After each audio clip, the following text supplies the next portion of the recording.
I get to ask you about bipartisanship, Yeah. which is kind of nice. It is nice. A health care deal that you worked on for older Americans, doctors, programs for children, and you cut the deal with Nancy Pelosi. Worked on it with her, called her, met with her, your aides worked together.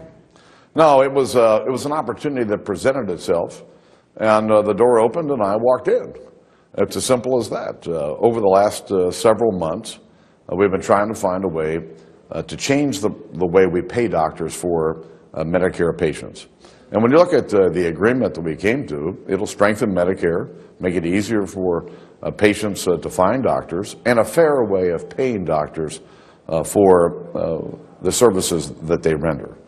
And I was happy that my Democrat colleagues and I were able to come to an agreement to strengthen Medicare, extend the children's health plan, extend the authorization for community health centers, and make a bunch of other changes that, frankly, in the long run, would be good for our country. And Mr. Speaker, this is how it's supposed to work. You know how to legislate.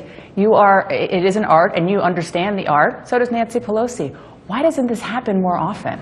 Well, it's a little unusual because something like this really hasn't happened for some time. Although you have to understand that 95% of what happens here in Congress every day happens on a bipartisan basis. But the problem is not a lot happens. That's the No, point. there is a lot that happens, and it happens on a bipartisan basis, and when it does, it really doesn't make news. Is this a sign that you will do business differently in the future on other big issues that are coming up on the debt ceiling and things like that with regard to your party? I mean, you know, part of the issue is you've had to, as you've said many times, lead your sometimes raucous caucus, but are you able to buck My that goal now? every day is to try to keep 218 frogs in a wheelbarrow long enough to get something passed. And I'm a conservative Republican. I'd rather work with my conservative allies. But I've always looked for ways to find bipartisan agreements that are in the best interest of the American people. And I'm going to continue to do that.